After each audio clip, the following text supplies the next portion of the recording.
Welcome back, Deep Divers. Today we're taking a trip down south to Montgomery, Alabama, to Huntingdon College, and we're diving into the legend of the Red Lady. Now, we had a listener write in and suggest we take a look at this, and they pointed us to a Wikipedia entry that's got all the spooky details. And it's interesting because when you start digging into this, it's not just one clear-cut ghost story. There are actually two different threads of the Red Lady narrative at Huntingdon, right? You have the initial sightings that go way back to when the college was actually located in Tuskegee. And then there's the more detailed story about a student named either Martha or Margaret after the college had moved to Montgomery. So it's kind of like two separate legends, but they're all tangled up together. Yeah, it's like this double ghost story situation going on. And just imagine for a second, you're a student, right? You're walking across this historic campus. Maybe you're going to class. Maybe you're just hanging out with friends. But you start hearing these whispers about figures in red. It really makes you think about how these stories become part of a place, like how they get embedded in the walls and the history and the experiences of all the people who have been there. I mean, think about it. It's kind of creepy, right? You're in a place with so much history, and then there are these stories lurking in the shadows. Definitely adds an extra layer of, intrigue to the whole college experience, right? And it seems like Catherine Tucker Wyndham's book, 13 Alabama Ghosts and Jeffrey, had a big hand in making these stories famous, at least locally. It's like she took those whispers and turned them into something that people really remember. For sure. Wyndham played a huge role in keeping these stories alive, turning them into something people talk about and share. But let's break it down, shall we? Let's go back to that first Red Lady. We're talking late 19th century here, back when Huntingdon College was still in Tuskegee. Yeah. The stories talk about a young woman who just silently walked the halls of the dormitory. Now, she was always dressed in this vibrant, really striking scarlet dress. And she would carry a scarlet parasol to match. But here's where it gets even weirder. They said she was surrounded by this eerie red glow. What do you think about that visual? Oh, come on. A silent figure, decked out in red, appearing in the dorms at night. That's straight out of a horror movie. And what's so fascinating to me is how little we actually know about this first Red Lady. I mean, the Wikipedia entry says that nobody ever figured out who she was or where she came from. It's like she appeared out of nowhere. And then just as suddenly as she started showing up, she just vanished. Poof! Gone. After, get this, walking through a gateway outside, never to be seen again. It's almost like one of those fleeting urban legends, right? Like a phantom figure that just pops up and then disappears. Exactly. It's like she's a symbol or something. A mysterious figure, no clear origin, no explanation. I mean, why would a legend like that pop up in the first place? What do you think it says about the people in the time? Maybe it reflects some of the anxieties or the mysteries that were present back then, especially among the students. It's like a visual representation of something they couldn't quite articulate or understand. I like that. It's like their fears and worries were literally taking shape and walking the halls. Yeah. Like a walking, talking, or, well, maybe not talking, embodiment of the unknown. And that eerie red glow, don't forget that. It's not your typical friendly ghost vibe, is it? Definitely sets the stage for the second Red Lady story, the one with all the tragic details. Now, as we were prepping for this deep dive, I noticed something odd about her name. The Wikipedia article, the one based on Wyndham's book, calls her Martha. But some other sources, they say Margaret. It's a small thing, but it adds to the mystery, Right. Like, was it Martha or was it Margaret? And why the confusion? It's like the story's been whispered and passed around so many times that the details has gotten a little fuzzy around the edges. For sure. But the main parts of her story, they're pretty consistent. It all paints this picture of a girl who arrives at Huntingdon, and she's not exactly thrilled to be there. According to the story, she was basically forced to go to Huntingdon because of her dad's will. It was his mother's alma mater, and he wanted his daughter to follow in his mom's footsteps. But this girl, she was coming all the way from New York. Big change. Yeah, that's a huge shift. Talk about being uprooted and dropped into a completely different world. I can't imagine how isolating that must have felt, especially for someone who is already maybe a little shy or unsure of themselves. And it sounds like her arrival was anything but low-key. When she got to Huntingdon, she was dressed head to toe in red. And it wasn't a one-time thing. She brought tons of red stuff with her, like red draperies, a red bedspread, red accessories. It was clearly intentional. Mm-hmm. What do you think all that red was about? That's a tough one. It could be so many things, right? Was it a statement? Was it her favorite color? Maybe it was a way to express herself, to stand out, Or maybe it was a way to hide, to create a barrier between herself and everyone else. Oh, interesting. Like a visual keep-away sign. Exactly. And remember, she never really explained it. which I bet just made her even more of an enigma to the other students. It definitely wouldn't have helped her fit in. And the fact that she was pretty quiet and kept to herself, well, that probably didn't make things any easier. Right. And the other students, maybe because they noticed she seemed to have some money, they saw her as a snob.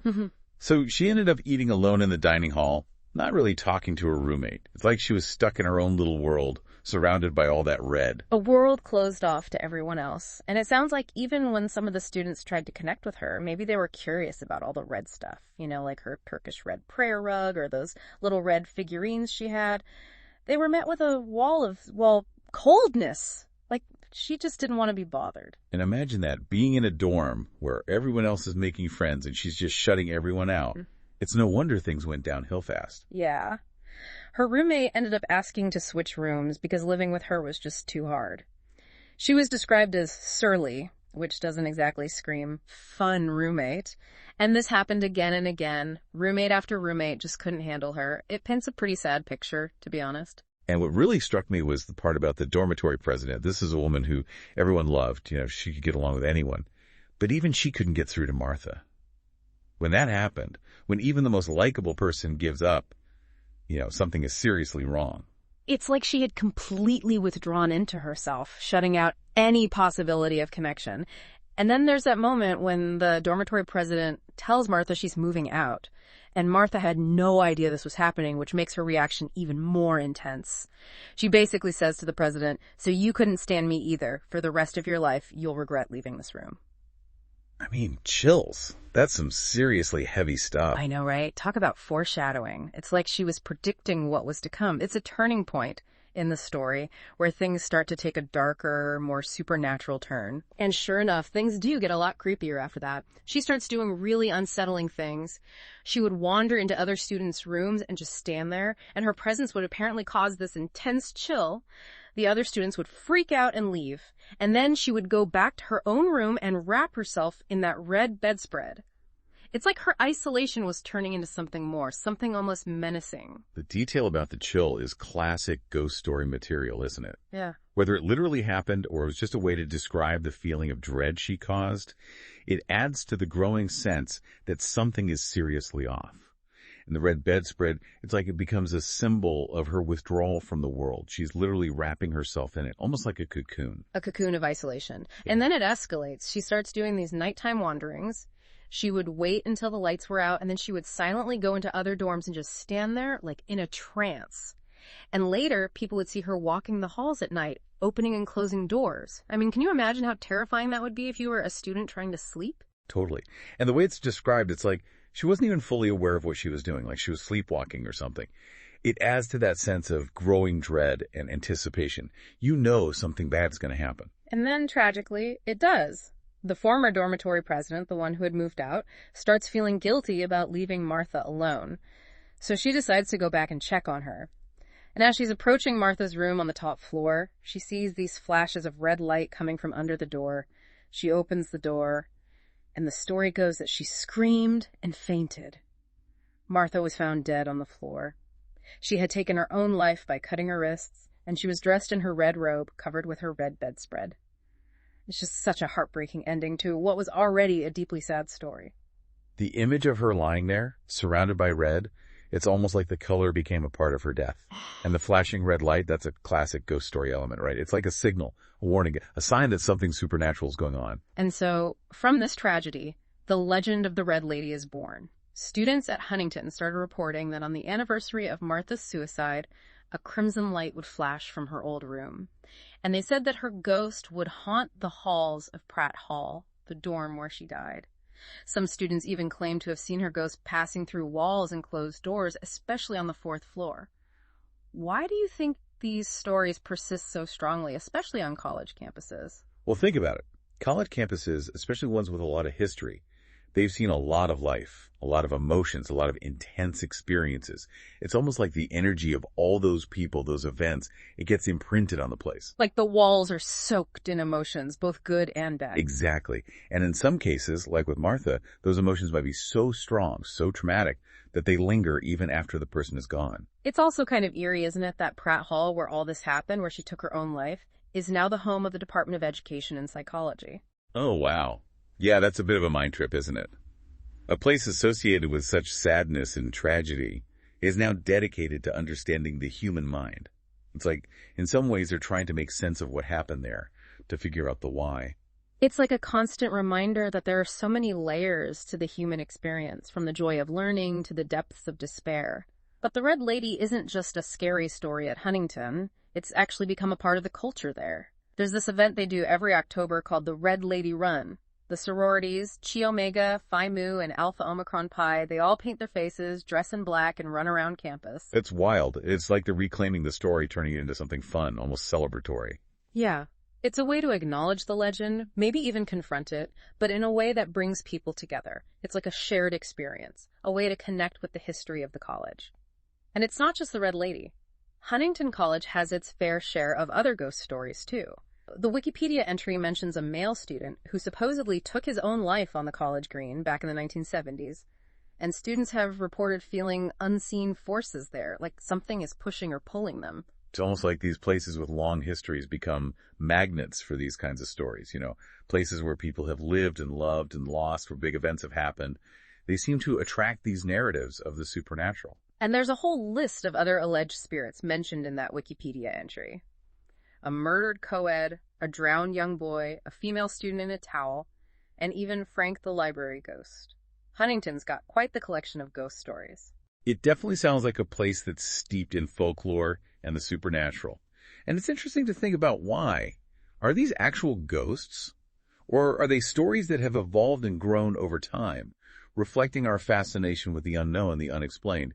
It's a question that keeps coming up, especially when we delve into these kinds of legends. So when we put it all together, we've got these two Red Lady legends. The mysterious figure from Huntington's past in Tuskegee, and then the tragic story of Martha in Montgomery, whose sadness and despair seem to be forever connected to Pratt Hall. They're powerful stories that continue to fascinate and maybe even frighten students today, and they really make you think, don't they? Why are places like college dorms, places where people are going through such intense transitions and experiences, why are they such hotbeds for these kinds of spectral tales? I think it's because these places hold so much emotional energy. Think about it. You're living in close quarters with other people. You're going through all sorts of changes and challenges. You're figuring out who you are. It's a time of heightened emotions. And sometimes those emotions, they linger. It's like the energy of all those experiences seeps into the very fabric of the building. And it's not just about negative emotions either. There's also the joy, the excitement, the friendships, the sense of community. All of that contributes to the unique atmosphere of a place. So it's not just that these places attract ghosts, it's that they attract stories that help us make sense of the world, stories that connect us to the past, stories that give us a little shiver of fear and excitement. And that's what makes exploring these legends so much fun. Exactly. We get to dive into the history, the psychology, the folklore.